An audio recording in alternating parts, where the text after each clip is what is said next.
15 ఏళ్ల క్రితం సాలూరులో జరిగిన పండగ గుర్తుందా?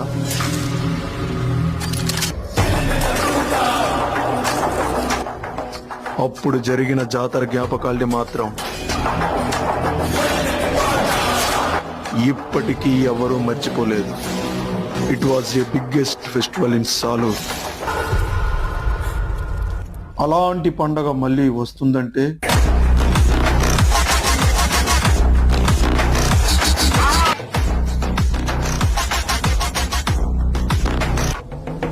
సాలూరులో ఉన్న శ్యామలాంబ మే నెలలో వచ్చెను పండగంట.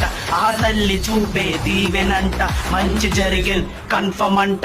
కోరిన కోరికలు తీర్చే తల్లి, భక్తులను చల్లగా చూసే తల్లి. ఊరంతా ఉండెను జనము అంట, ఇసుక వేస్తే రాలదంట.